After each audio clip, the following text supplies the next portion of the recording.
के इजलास में जूता फेंकता है और कहता है कि सनातन धर्म का खान हिंदुस्तान में नहीं सहा जाएगा।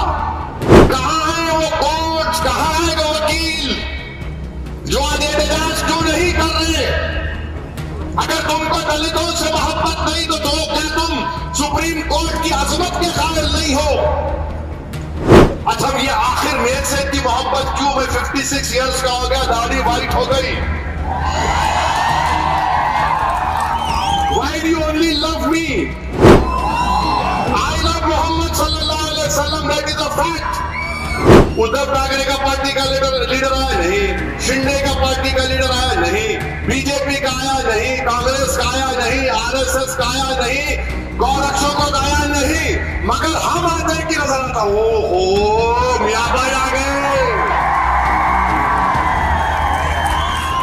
पुलिस को भी मालूम कि एक ही मर्द है, बाकी क्या है I don't know. You know I don't know. Love letter दे रहे मेरे को, मैं क्या करूंगा? उसको करूंगा, क्या करूं बोलो? I know I am the only मर्द। अब तुम याद रखो, मैं दुश्मन था हमेशा नाथूराम गोडसे की आइडियोलॉजी का दुश्मन रहूंगा। नारायण नागते विकास पापा और वो करेगा। वो नेतन्याहू दुनिया का सबसे बड़ा गुंडा है, जहन्नम का कुत्ता है, जिसने 65,000 लोगों को मार दिया। 20,000 बच्चे हैं, 20,000 खवातीन है, 12 लाख लोग बेघर हो गए और प्रधानमंत्री प्रधान उसकी लीडरशिप की तारीफ कर रहे हैं। क्यों प्रधानमंत्री क्यों कर रहे हैं आप नेतन्याहू की तारीफ? अस्सलामु अलैकुम व रहमतुल्लाहि व बरकातुहू। मौजूद हाज़रीन इकराम, बुजुर्गान कौम और मिल्लत, मेरी इज़्ज़तदार माँ और बहनों,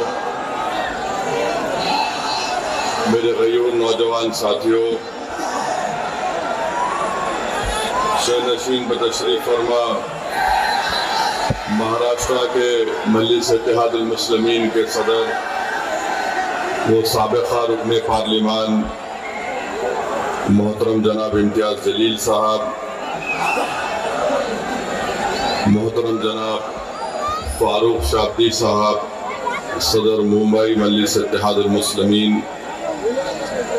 साबिक़ा रुकन असम्बली वो तर्जुमान कौमी तर्जुमान मजलिस इत्तेहादुल मुस्लिमीन जनाब वारिस पठान साहब,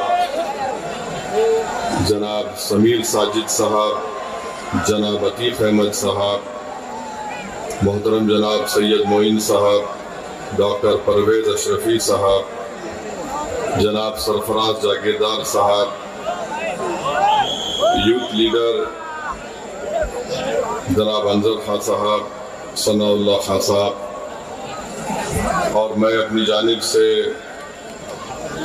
मेरे भाई जनाब समद खान साहब का, शहबाज हाजी साहब का, खालिद शेख साहब का और समीर शेख साहब का, जो आज मजलिस इत्तेहादुल मुस्लिमीन में शामिल हो रहे हैं, उनका दिल की गहराइयों से उनका खैर मुक़द्दम करता हूँ और मैं अल्लाह से दुआ करता हूँ कि इनकी मजलिस इत्तेहादुल मुस्लिमीन से शमूलियत ना सिर्फ मजलिस को मजबूती अता करेगी अहमदनगर में, बल्कि इंशाअल्लाह ताला पूरे अहमदनगर में एक इत्तेहाद की फिजा और मजबूत होगी। अजीज़ान मिल्लत इस्लामिया, हमारे दाइस पर बैठे हुए हमारे दलित लीडर्स भी हैं, मजलिस के जिम्मेदार हैं, तबारक पर्दे साहब और तमाम उनका भी शुक्रिया अदा करता हूँ, आपका शुक्रिया अदा करता हूँ कि आप यहाँ पर आए, और मैं एडमिनिस्ट्रेशन का भी शुक्रिया अदा करता हूँ कि उन्होंने मुझे यहाँ पर आने की इजाज़त दी। और अल्लाह का बड़ा करम है कि मैं एक लंबे अरसे से आपके दरमियान में आना चाहता था। अजीज़ान मिल्लत, मुझे जब मैं यहाँ पर आया तो मुझे हमारे मजलिस के ज़िम्मेदारों ने कहा कि सर, ये अहमदनगर ज़िले के जिम्मेदार लोग हैं, तारीखी लोग हैं, जिसमें मलिक अंबर का नाम है, रजनीकांत अरोले जो मैग्सेसे अवार्ड विनर है, जॉन बर्नबस है, चांद बीबी है, माधव दंडत्वे है, अन्ना हजारे हैं, एना लेविनिस जो एजुकेटर हैं, बहराजी नायक जो मराठा फौज के इंटेलिजेंस के चीफ थे, पोपटराव बागोजी पवार साहब हैं, क्रिकेटर अजीका रहाणे हैं, आनंद ऋषि जी हैं, और फिर यकीनन यहाँ की सरजमीन पर हज़रत शाह शर्फी जी की दरगाह रहमतुल्लाह अलैह की, और जिसके ताल्लुक से आप जानते हैं कि छत्रपति शिवाजी महाराज के दादा जनाब, उन्होंने जब उनको 2 फर्जंद हुए थे तो उनको अकीदत थी हज़रत से बुजुर्ग से शाह शरीफ रहमतुल्लाह अलैह से, तो उन्होंने अपने दोनों फर्जंद का नाम, एक का नाम शाहजी रखा, एक का नाम शरीफ जी रखा। मगर अहमदनगर के नौजवानों को एक और बात बताना चाहता हूँ, ये शहर 3 और लोगों के नाम से भी याद किया जाता है। एक का नाम है नारायण आप्टे, विष्णु करकरे और मदन लाल पाहवा। आप जानते हैं इनका कनेक्शन क्या है अहमदनगर से? कितने लोग नहीं जानते? हाथ उठाओ। 22 पे आप जानते? तो इनका तारुफ कराता हूं आपको। जब महात्मा गांधी का कत्ल हुआ था 30 जनवरी को, बापू को उनके जिस्म में 3 गोलियां मारी गई थी, और उन लोगों को जो गिरफ्तार किया गया था और जिनको सजा दी गई थी, उसमें नाथूराम गोडसे थी, फांसी दिया गया। नारायण आप्टे को भी सजा दी गई जो इस शहर का था, और गोपाल गोडसे को जेल में सजा हुई, गोडसे के भाई विष्णु करकरे और मदन लाल पाहवा। तो ये लोग भी अहमदनगर से ताल्लुक रखते थे। कौन? नारायण आप्टे, विष्णु करकरे, मदन लाल पाहवा। तो लोगों, अभी हम इतने लंबी तकरीरें सुन रहा था मैं हमारे साथियों की, वो अपने अपने तरीके से जो लोग अहमदनगर की इस पुरअमन फिजा में अपना जहर उगल रहे हैं, जिनके तकारीर से हम जानते हैं, मगर ये नई बात नहीं है। नारायण आप्टे कौन थे? महात्मा गांधी के कत्ल का मुल्जिम। विष्णु करकरे नगर का। मदन लाल पाहवा कौन थे? ये जहरीले उस वक्त भी थे। इससे अहमदनगर की पाकी खत्म नहीं होती है, मगर तारीख में अगर हम जाकर देखेंगे तो नारायण आप्टे ने क्या किया था, ये जितने बापू को कत्ल करने के साजिश में एक्यूज थे, ये तमाम के तमाम गंदे किस्म के इंसान थे, बिल्कुल 3rd रेट। माने नारायण आप्टे ने एक डॉक्टर की बेटी, उसका नाम मनोरमा था, उससे इश्क लड़ाया। यहीं की बच्ची थी, ये फर्गूसन कॉलेज मशहूर पुणे का, वहां से पढ़ के आकर अमेरिकन मिशन स्कूल नगर में पढ़ाता था। कौन? नारायण आप्टे। तो यहां पर इनकी आशिकी हो गई मनोरमा से, और मनोरमा ये समझ रही थी कि नारायण आप्टे मुझसे इतनी मोहब्बत करता है कि मेरे बगैर रह नहीं सकता। वो बंबई, उस वक्त बंबई था, वहां जाकर मनोरमा से मिलते थे, और किरदार का बिल्कुल गंदा आदमी। उसके साथ साथ एक विष्णु करकरे थे। विष्णु करकरे को उनका दोस्त हो गया मदन लाल पाहवा। ये मदन लाल पाहवा उस वक्त मौजूदा पाकिस्तान से भागकर बंबई से नगर को आए थे और नगर को आकर मदन लाल पाहवा ने उस वक्त के मुसलमान जो फ्रूट्स बेचते थे, मेवा बेचते थे, उनको मारता था और बॉम्ब भी फेंकता था। आपको शिकायत है कि भाई बात सियासी लीडर की है। आपको जानकर हैरत हो गई कि नारायण आप्टे उस वक्त के अहमदनगर के म्युनिसिपल का इलेक्शन भी जीता था, उस वक्त का इलेक्शन जीता था। अब ये मदन लाल पाहवा क्या किया, औरंगाबाद में एक बहुत बड़ी तवाइफ थी,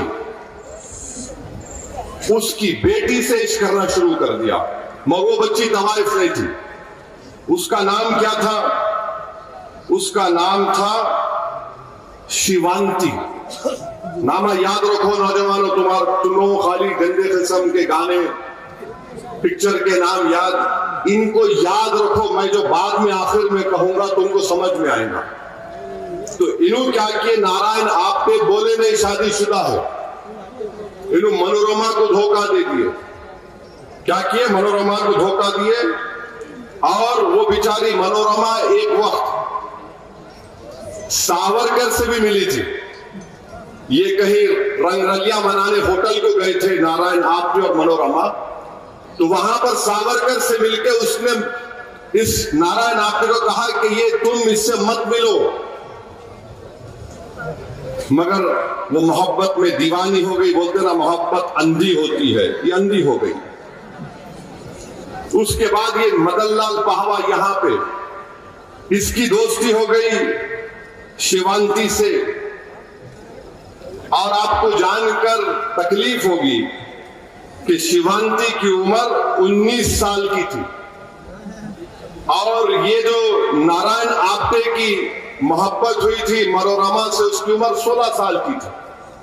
बहरहाल ये दोनों तीनों निकलकर करकर विष्णु करकरे, नारायण आप्टे, मदन लाल पाहवा, ये तीनों मिलकर इनको जाना था दिल्ली।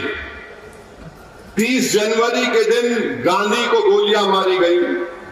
ये लोग क्या किए, 14 जनवरी को नगर से ट्रेन में बैठे, मगर पाहवा को, यानी ये मदन लाल पाहवा को सर पे मार पड़ा और बोला तुम चलो मैं बाद में आता हूं। ये चले गए, करकरे चले गए। फिर बाद में नारायण आप्टे जो है दिल्ली पहुंच गया और नारायण आप्टे ने कहा अपनी महबूबा से, मनोरमा से, देखो मैं जा रहा हूं। मनोरमा के वालिद पुलिस के दवाखाने में डॉक्टर थे और अगर तुमको मुझसे लव लेटर लिखना है तो मैं जैन साहब का एड्रेस दिए, तुम यहां लिख देना। तो चले गए, दिल्ली चले गए। अब पहले शादीशुदा यहां इश्क लड़ा दिए। दिल्ली पहुंचने के बाद उनके चिचा बोले मियां तुम्हारे से एक बच्ची है, तुम शादी करते क्या? बोले फौरन कर, तो बताओ देख तो जाके। तो नारायण आप्टे जो है वहां चले गए। वो बेचारी खत लिख रही, तुम आ जाओ वापिस, सुनो, वहां चले गए। मदन लाल पाहवा क्या करे, दो सर को मार पड़ा बोल के फिर उन्होंने उर्दू में बोल देना, अपना मुंह काला करे शिवांती से। उसके बाद ये तीनों मिलके गए बापू को मारने के लिए और जाने के बाद मदन लाल पाहवा की जिम्मेदारी क्या थी कि तू कॉटन बॉम्ब फोड़ना है, मारे धमाका होना, आवाज आना।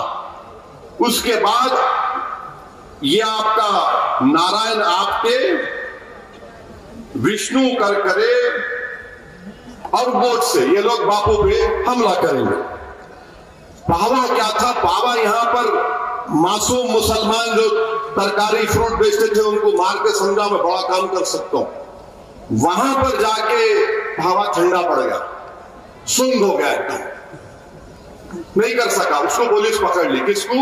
मदन लाल पाहवा को। अब उसको पकड़ने के बाद क्या हुआ, गोट से नारायण आप्टे, विष्णु करकरे मिलकर बापू को गोलियां मारे।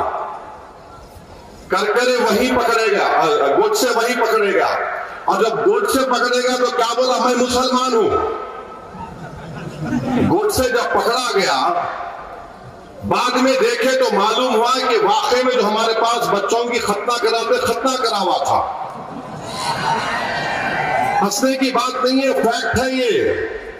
गोडसे पकड़ा गया और उसमें क्या हुआ कि नारायण आप्टे भाग गया, निकल गया। नारायण 30 जनवरी को बापू का कत्ल हो गया।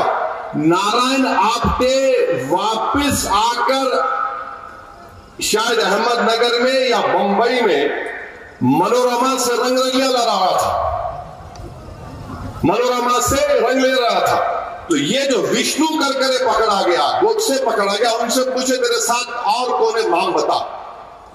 तो उसने बोल दिया कि भाई वो, इसका नाम नारायण आप्टे है और वो एक मनोरमा लड़की से मोहब्बत करता था।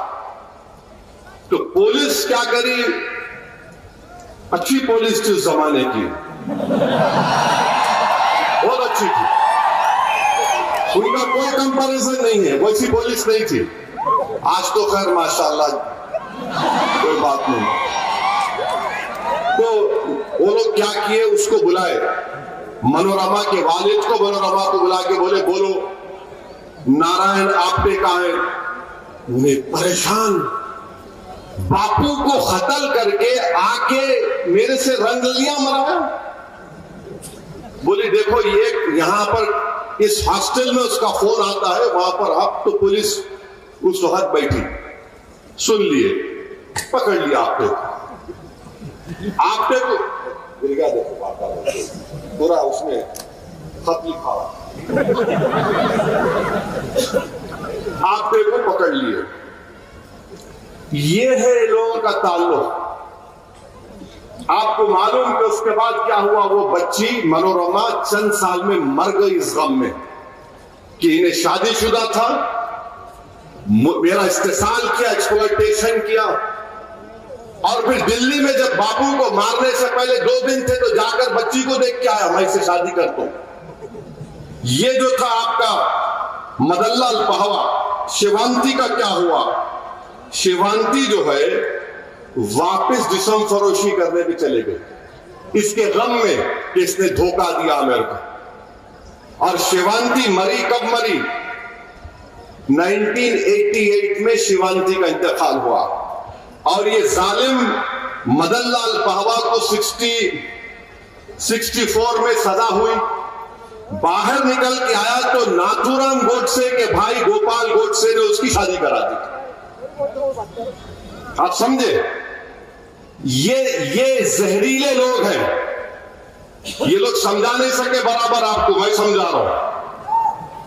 तो ये लोग अपने जिससे मोहब्बत का दावा करते उसको धोखा देते हैं लोग, समझे आप। तो अब जो इनको रख के पाल रहे, बाबू होशियार रहो, जो इनको अब रख के बड़ा समझ रहे ना कि मेरा चाहने वाला है, ये किसके भी नहीं हो सकते। उस बच्ची की जिंदगी तबाह कर दिए, वो बच्ची जिस्म फरोशी पे चले गई, शिवांती। और आज आपको मैं बता रहा हूं, यही जहन आज हमारे भारत में है। नारायण आप्टे मर गया, फांसी हो गई, गोडसे मर गया, फांसी हो गई, मगर याद रखो वो जो जहर है ना, वो आज भी है। और ये गोडसे के ताल्लुक से हिंदुत्व की ताकतें बड़ा उसको बहादुर समझती। कितना बहादुर था मैं बोलता हूं आपको। गोडसे एक बार बीमार पड़ा तो अस्पताल में डाल दिए, अपने अतराफ में 3-4 नर्सेस को देखा गोडसे, इतना डर गया क्योंकि वो दवाखाने में बीमार हो तो कपड़े उतार के एप्रन पहनाते रहा। तो गोडसे वो कपड़े पहन के भाग गया, नहीं। ये है गोडसे, ये है नारायण आप्टे, ये है विष्णु करकरे, ये है आपका मदनलाल पहवा। तो अहमदनगर से इन लोगों का ताल्लुक था, नारायण आप्टे का, विष्णु करकरे का, मदनलाल पहवा का, दत्तात्रेय परचूरे। ये ग्वालियर का आदमी अपनी बंदूक लाके दिया था किसको? गोडसे को।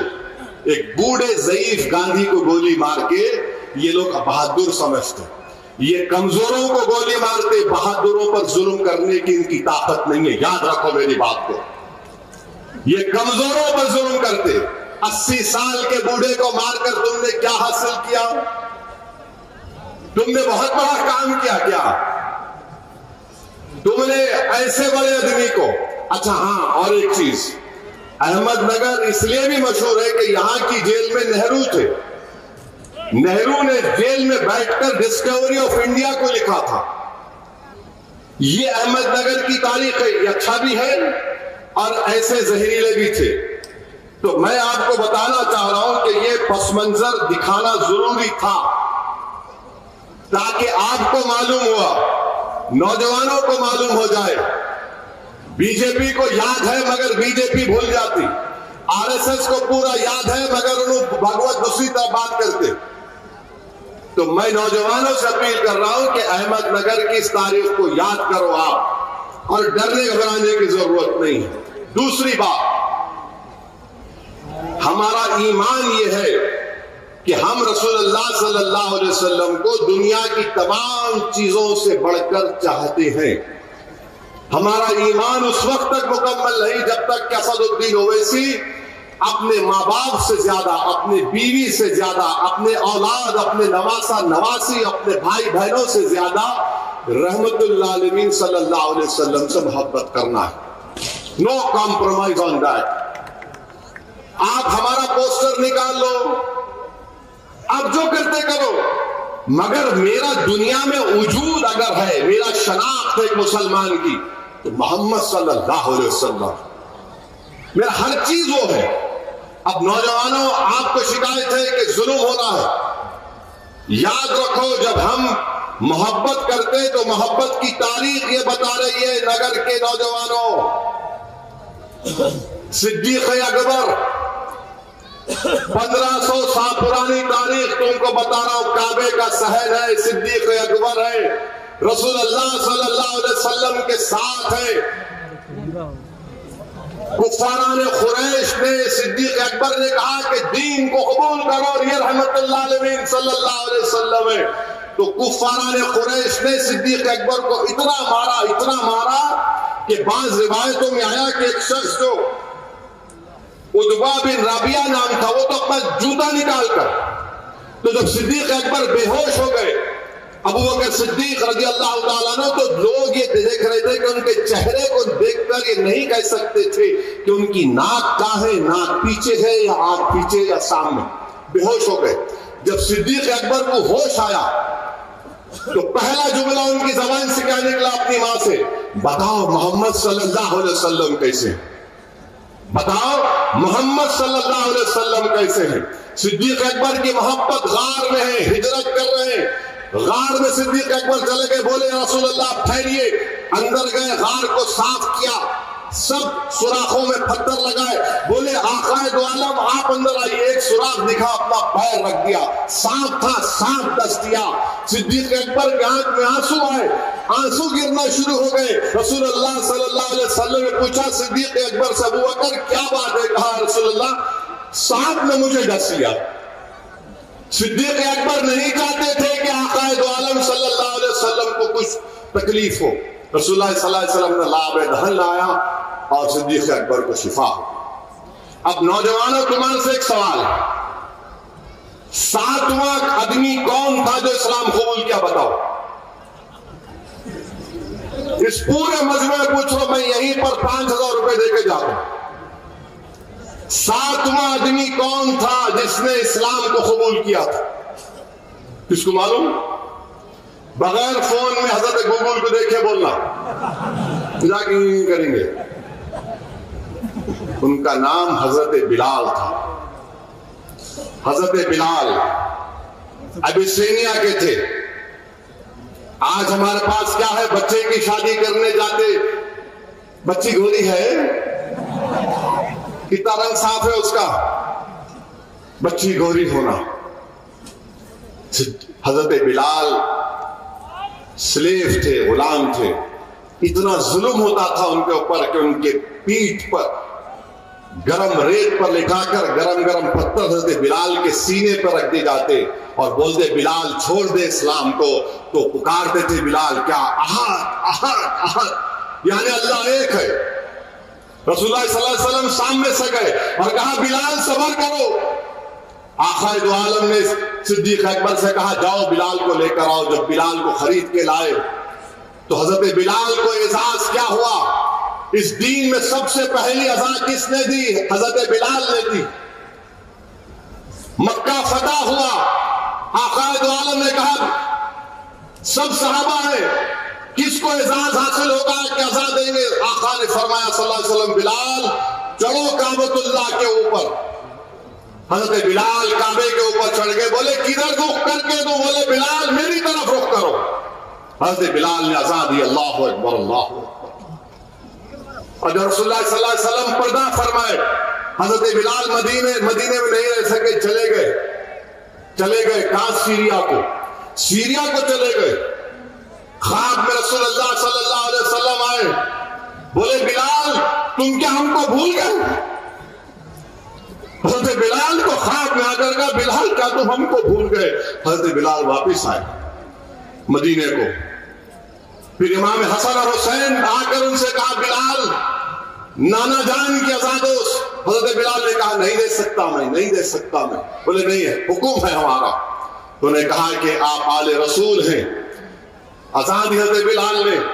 मदीने शरीफ में कोहराम मच गया कि लोग समझे कि रसूलुल्लाह सल्लल्लाहु अलैहि वसल्लम वापिस आ गए। मगर हजरत बिलाल अशहदु अन्ना मुहम्मद रसूलुल्लाह पे पहुंचे, बेहोश हो गए। ये मोहब्बत है हजरत बिलाल की रसूलुल्लाह सल्लल्लाहु अलैहि वसल्लम से। जब हजरत बिलाल की जिंदगी का आखिरी वक्त, तो उनकी बीवी ने कहा वाह हसना कि क्या गम का वक्त है। तो हजरत बिलाल ने कहा वाह तराबा क्या खुशी का वक्त है। बीवी बोल रही है गम का वक्त है, बिलाल कह रहे वाह तराबा। बोले क्यों कह रहे? बोले रसूलुल्लाह सल्लल्लाहु अलैहि वसल्लम से मुलाकात का वक्त है। तो कभी भी मौत से डरना नहीं, रसूलुल्लाह सल्लल्लाहु अलैहि वसल्लम से मुलाकात का वक्त है। नौजवानों, क्या तुम जानते खुबैब बिन अदी कौन थे? सहाबी रसूल है। पकड़ लिए उनको कुफारान कुरैश स्लेब पर माने क्रॉस पर लटका दिए। कोई चाकू मारता, कोई छुरी मारता, और किसी कहने वाले कहा कि अरे खुबैब क्या अच्छा होता है कि तुम्हारी जगह पर रसूलुल्लाह सल्लल्लाहु अलैहि वसल्लम और तुम घर में आराम से बैठो। हज़रत खुबैब ने कहा खुदा की कसम नहीं, मैं सब कुछ कुर्बान कर दूंगा मगर मेरे आक़ाए दो आलम सल्लल्लाहु अलैहि वसल्लम के जिस्म मुबारक में एक कांटा भी चुभता नहीं देख सकता। जब उनको फांसी की सजा दी जा रही थी तो हजरत खुबैब बिन अदी ने कहा कि जालिमों, मुझे 2 रकात नमाज पढ़ने दो।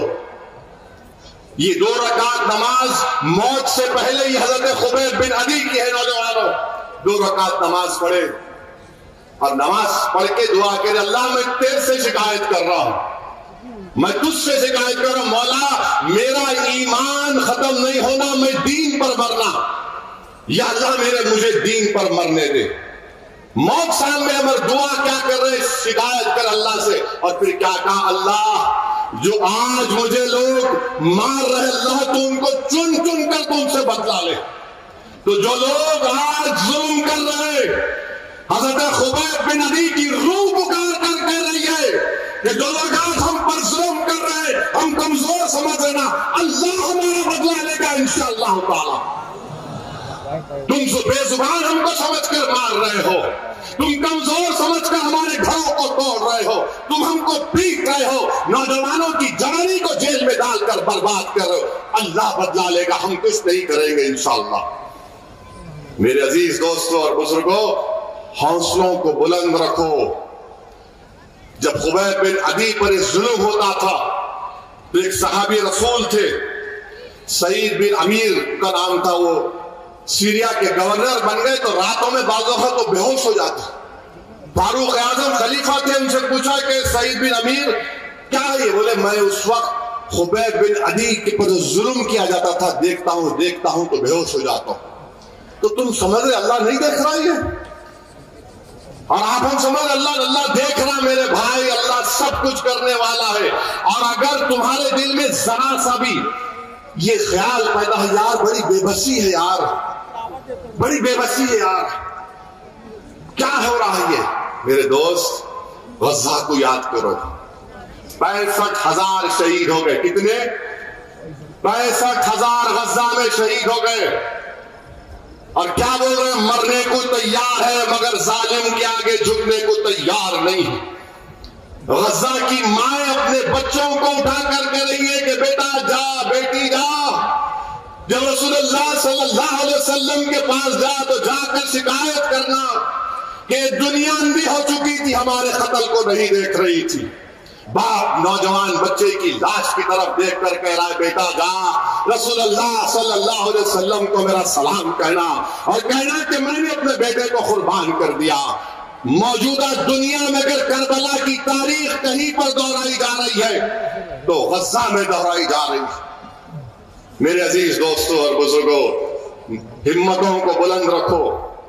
ये दुनिया दारुल अमल है, ये जन्नत नहीं है, दारुल अमल है। ये अमल करना है नौजवानों, हिम्मत से काम करना है। हौसलों को बुलंद रखो।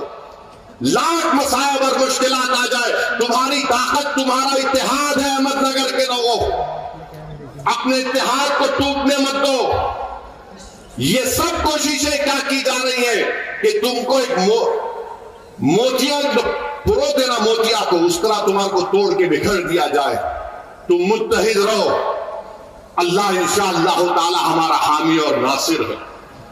हमेशा याद रखो, हमेशा याद रखो, अल्लाह हमारे लिए काफी है। हस्बुनल्लाह व निअमल वकील, हस्बुनल्लाह व निअमल वकील। इस चीज को अपने दिलों में बिठा लो नौजवानों। और रसूलुल्लाह सल्लल्लाहु अलैहि वसल्लम से जब मोहब्बत का दावा कर रहे तो मस्जिदों को आबाद रखो, अपने माँ बाप से अच्छा सलूक करो, अपनी बीवियों पर हाथ नहीं उठाना। अगर बीवी गुस्सा भी करती तो मेरी शादी हो गई करीब 30 साल हो गए। तो कामयाब शादी का राज ये है जो शादी करने वाले हैं ना, जो नहीं करे। अब जो नहीं करे उन्हें बहुत ऊपर चले गए आजकल, या करके छोड़ दिए होंगे, क्या है छोड़ो। मगर अगर शादी करे, बीवी गुस्सा भी करे तो बोलना हो रहमत बरस रही, आज नीचे मुंडी कर। कभी आर्ग्यू नहीं करना, इसमें कामयाबी है। अपनी माओं पर रहम करो, अपने ज़ईफ माँ बाप पर रहम करो, इस माशरे की बुराइयों का खात्मा करो, पड़ोसियों पर रहम करो, चाहे तुम्हारा पड़ोसी हिंदू हो, मुसलमान हो, सिख हो। ये रसूलुल्लाह सल्लल्लाहु अलैहि वसल्लम की सुन्नत है। अब चौथी बात यह है कि यहां पर तूफान आया, नगर में करीब 16 लाख फसल की जमीन बर्बाद हो गई। हम पूछना चाह रहे हैं, हाँ उससे पहले आइल ऑफ मोहम्मद के ऊपर एक वाकया याद आया। एक सैयद मोहम्मद मेहदी साहब हिस्टोरियन है, उनकी किताब है। उनके किताब के शुरुआती सफात में उन्होंने एक वाकया लिखा, बहादुर शाह जफर। कौन है बहादुर शाह जफर, जानते आप? कितने जानते? हाथ उठाओ। अरे तुम ना पढ़ रहे नहीं, खाली अब घुस जाता अंदर मुंह में फोन तुम्हारे। बहादुर शाह जफर आखिरी बादशाह, 83 इयर्स ओल्ड। जब पूरे हिंदू मुसलमान आके बोले आपका झंडा लेकर मुल्क को आजाद करवाएंगे अंग्रेजों की गुलामी से, खैर वो कोशिश कामयाब नहीं हो सकी, मगर बाद में हुई। तो बहादुर शाह जफर को मालूम था कि अंग्रेज आकर उन्हें गिरफ्तार करेंगे। क्या किए, रात के अंधेरे में निकलकर हजरत महबूब सुबानी निजामुद्दीन औलिया के पास चले गए। उनके आस्थाने पे गए, खूब रो रहे थे कि अल्लाह हम कोशिश की, हम कामयाब नहीं। खूब रो रहे थे, अंग्रेजों से इस मुल्क को आजाद नहीं करवा सके। तो उस वक्त निजामुद्दीन औलिया की दरगाह पर एक शख्स था, उसको बोले देखो कल अंग्रेज मुझे पकड़ लेंगे और शायद मार भी देंगे, मैं तुम पे अमानत दे रहा हूं, तुम उठा के रखोगे ना यहां पर। उस निजामुद्दीन औलिया दरगाह के खादिम ने बोला क्या है वो अमानत? तो बोले देखो हमारे सल्तनत मुगलिया में एक अमानत 400 साल से चली आ रही, वो अमानत मेरे पास है, मैं तुमको तुम्हारे हवाले कर रहा हूं, उसके बाद मेरा खातिमा है। बोले क्या है? बोले ये रसूल अल्लाह सल्लल्लाहु अलैहि वसल्लम के 3 मुंह मुबारक है, 3 बाल है, मैं आपको देके जा रहा हूं। ये अपने नबी रसूल से मोहब्बत थी बहादुर शाह जफर को। अमानत समझे वो रसूल अल्लाह सल्लल्लाहु अलैहि वसल्लम के मुंह मुबारक को, बोले ये लो, रख लो। ये आज भी रबीउल अव्वल के महीने में निजामुद्दीन दरगाह में रसूल अल्लाह सल्लल्लाहु अलैहि वसल्लम की ज़ियारत, मुंह मुबारक की ज़ियारत होती है। तो याद रखो, आई लव मोहम्मद बोलना आसान है, पोस्टर उठाना यकीनन तुम्हारी हिम्मत की मिसाल है, जबान से पुकार कर कहना वो तुम्हारा ईमान है। मगर अगर आशिक हो तो जिससे इश्क करते उस पर सब चीज फना कर देना। और फना क्या करना? अपने आप को, अपने नफ्स को, ताकि हम अपने नेक इंसान बन जाए। कि याद रखो नौजवानों, अब यहां पर सैलाब आया। अब सैलाब में देवेंद्र फडणवीस बोल रहे, मैं कितना बोले लंबा एक लंबा बयान दे दिए, इतने 31,000 करोड़ बोले। फडणवीस साहब, आप यकीनन मोदी जी के नक्शे कदम पे चौड़े लंबा लंबा छोड़ने के माहिर हो गया। उसमें जो आप ऐलान किए, बड़ा पैकेज दिया, कोई नहीं दिया। अरे मेरे भाई 10,000 करोड़ तो एनडीआरएफ के गाइडलाइन से आएंगे, 5-6 हजार करोड़ तो डिपार्टमेंट का बजट है जो रोड बनाते। और अफसोस की बात यह है कि जो किसान अपनी जमीन खो दिया, देखिए जब किसान ज़िराअत करता तो वो मिट्टी होती, माटी होती, उस पे बीज बोता, वो तक भाग गई।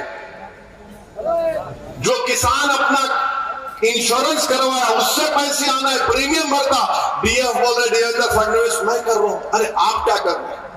आपसे मुतालबा करते कि पूरे महाराष्ट्र के किसानों का 30 लाख एकड़ बर्बाद हो गई, उनका लोन माफ करो। आप जाओ, बैठो, प्रधानमंत्री आपका प्रधान के पास बैठकर कहो कि 30 लाख एकड़ जमीन बर्बाद हो गई किसानों की, लोन माफ करो, लोन वेवर करो, वेट ड्रॉट डिक्लेयर करो। और ये तुम मत बोलो देवेंद्र फडणवीस, जब तुम लीडर ऑपोजिशन थे, तुमने उद्धव ठाकरे को खत लिखकर यही बात कही थी जो आज ओवैसी कह रहा है। ये किसानों से होना चाहिए। 5वीं बात यह है कि आपके शहर में बहुत से मसाइल हैं। नई गांव सूबे में साफ पानी नहीं आता, अस्पताल एक ही है और उसमें कुछ सहूलतें नहीं है।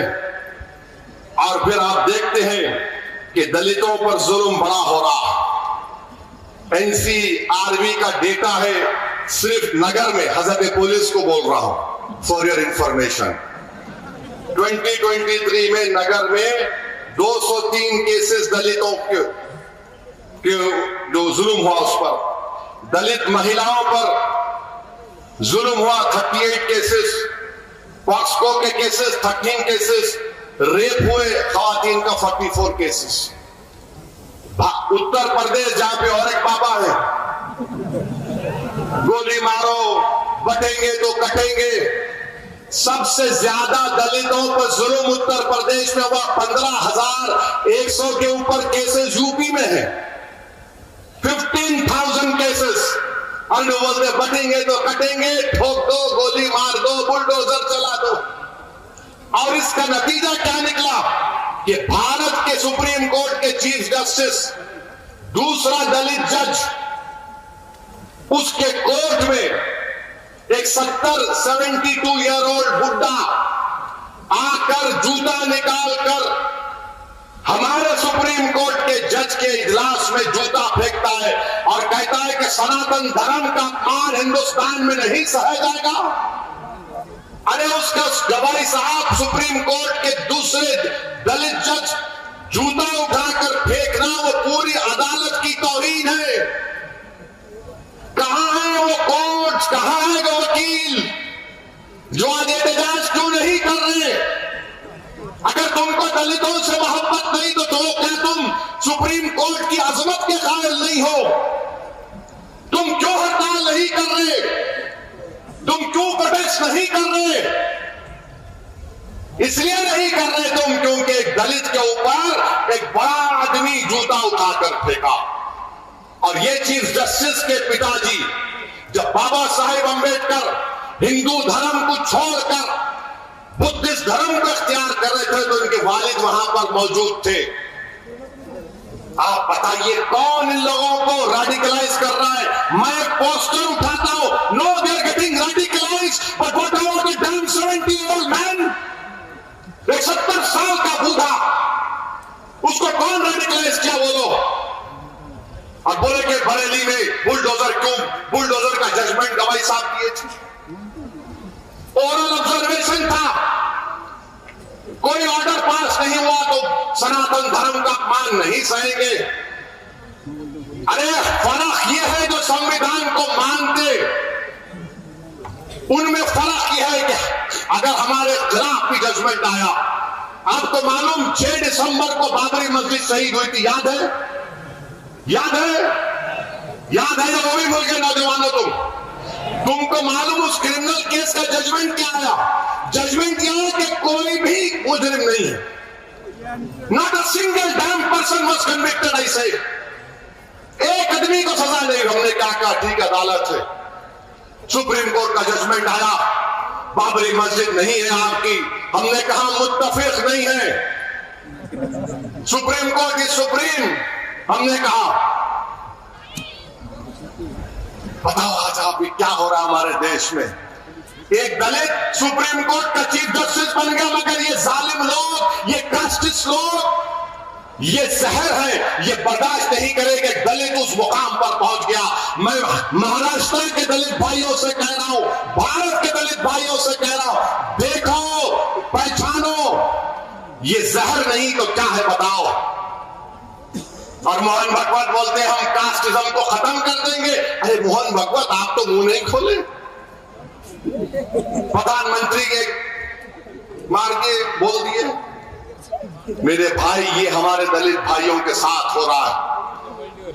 कमजोरों को कमजोरों के साथ रहना चाहिए, उनके गम को समझना चाहिए, उनकी तकलीफ को अपनी तकलीफ समझनी चाहिए।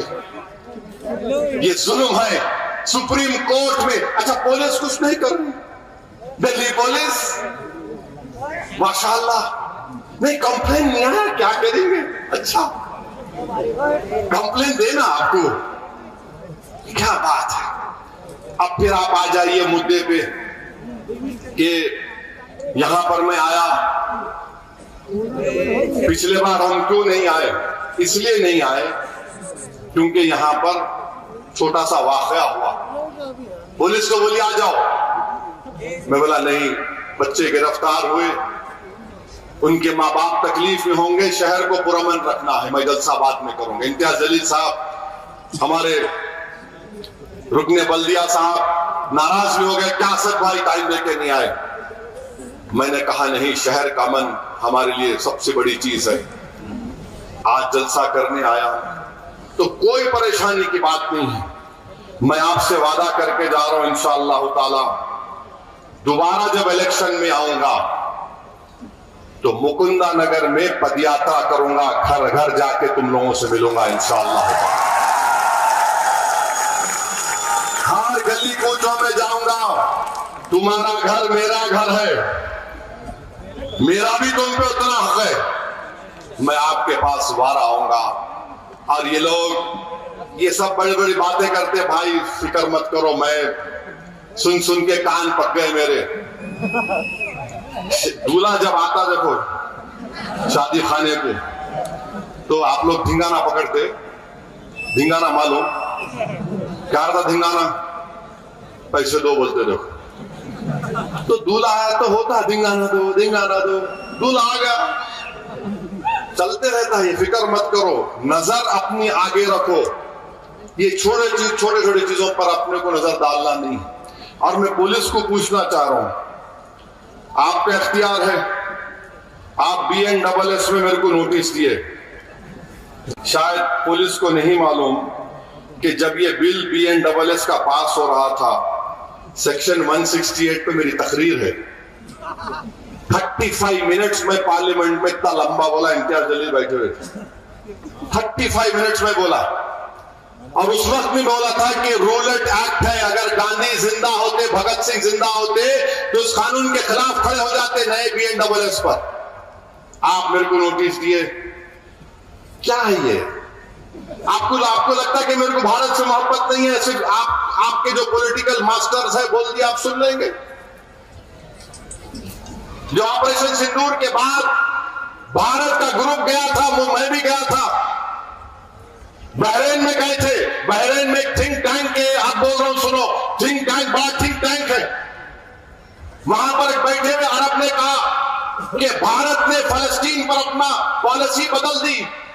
ये कैसे हुआ? हमारे ग्रुप लीडर मेरी तरफ देखे, मेरा ठहरो बोलता हूं मैंने उनसे पूछा कि हम भारत में बैठ के आपसे पूछना चाह रहे, आप तो पड़ोस में हैं, हम तो दूर हैं, आप क्या कर रहे हैं? आप तो बिल्कुल 40 मिनट्स का भी फ्लाइट नहीं है आपको, लोग भूखे मर रहे, आप क्या कर रहे? फिर उसने चिढ़ के बोला वो मेरे को थिंक टैंक का professor, what is it that you have done? मैंने हम तो पहले रहे, आज भी हम फलस्तीनियों का एड का बजट हमारे पास है। खामोश हो गया वो बेचारा, परेशान हो गया। अरे मैं वहां जाके बोला भारत की मोहब्बत में, किसी वजीर आजम की मोहब्बत में कभी ना बोलूंगा इंशाअल्लाह ताला। भारत की मोहब्बत में आप मेरे को नोटिस दे रहे, बकवास लिख रहे इसमें आप, क्या बकवास है ये? अच्छा ये आखिर मेरे से इतनी मोहब्बत क्यों? मैं 56 इयर्स का हो गया, दाढ़ी वाइट हो गई।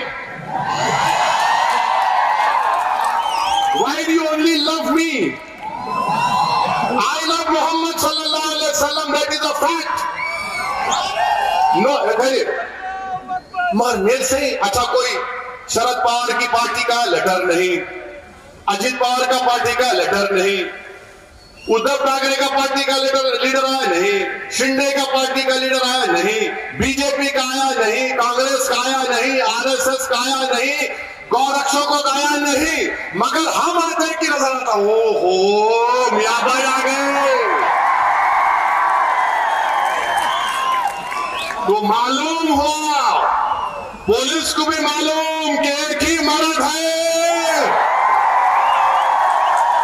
बाकी क्या है I don't know, you know I don't know. Letter लिख रहे, ये लेटर दिए, मैं लाओ, मैं क्या लिखा उसे पढ़ के सुना रहा हूं मैं आपको, इंग्लिश में बोला मैं। बाज लोग समझते दाढ़ी टोपी इन्हें नहीं बोल सकता इंग्लिश में। अल्लाह के करम से मेरे माँ बाप ने रसूलुल्लाह सल्लल्लाहु अलैहि वसल्लम के सदक़े तुफ़ैल में मेरे को पढ़ाया, मैं जाके पढ़ा, बहुत मुसीबत उठाया के पढ़ा। मैं अंग्रेजी में लिखा, I am of the opinion that this notice that is given to me as a 5-time member of parliament is a grave violation of Article 19, Article 25 of the Indian Constitution. This is a violation of fundamental rights. These notices are exclusively given to me only, not to other leaders, political parties like BJP, Shiv Sena, both NCP, both Congress. This shows the bias and discriminatory attitude of the government. I reject it. मैंने कहा reject it. आप ये खामखा love letter दे रहे मेरे को, मैं क्या करूंगा उसको? करूंगा क्या करूं बोलो? तो समझ में नहीं आता ये। आप लोग ऐसा करके अपने विखार को कम कर ले रहे जनता के दरमियान में। बच्चा मैं पूछा, अगर मैं पूछूंगा ऐसे, ये नोटिस किसी नेता को दी जाती का बोलो आप? देखो I know I am the only मर्द। तुम याद रखो, मैं दुश्मन था हमेशा नाथूराम गोडसे की आइडियोलॉजी का, दुश्मन रहूंगा, नारायण आपते विकास पावा और वो करेगा। मेरे अजीज दोस्तों और बुजुर्गों, हम भारत के प्रधानमंत्री को भी बोल रहे हैं, कितने 5 मिनट है अभी,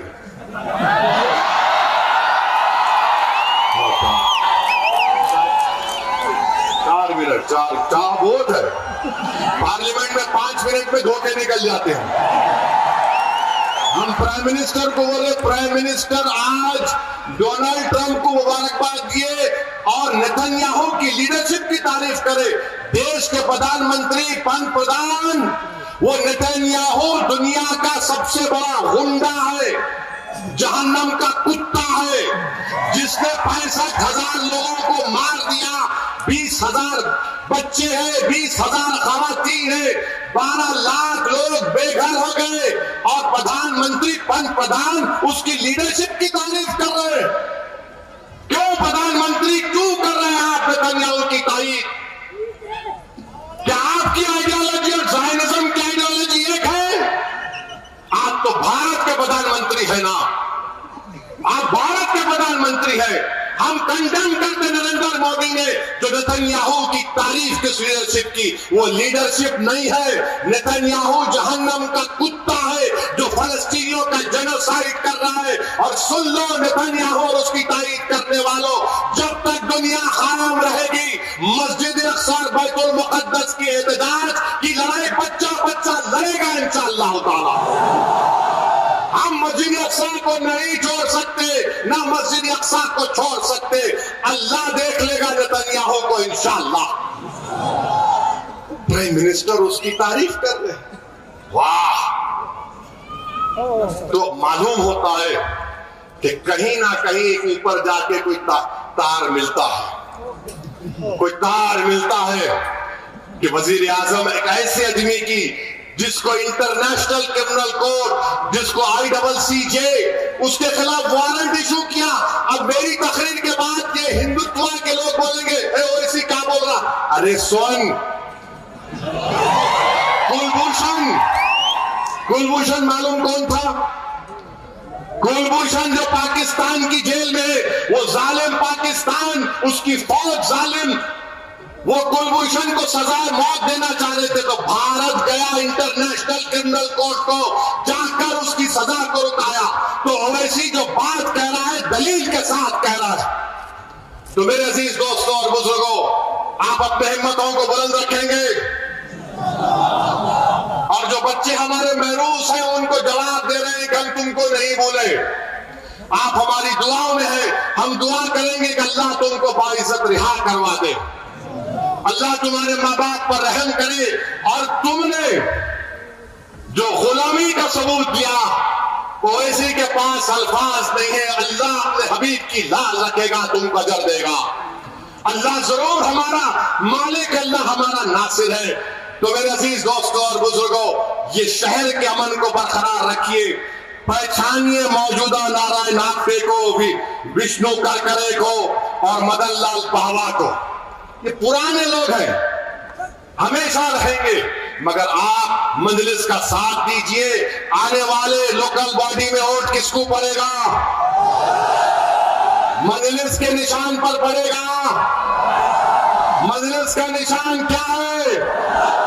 जोर से बोलो और जोर से बोलो। पतंग के निशान पर वोट देंगे ना तो डरेंगे तो नहीं। अब मेरी तकरीर के बाद शैतान के लोग आएंगे, आके कुछ करेंगे, तो आप क्या बोलना उनको? भाग, आई लव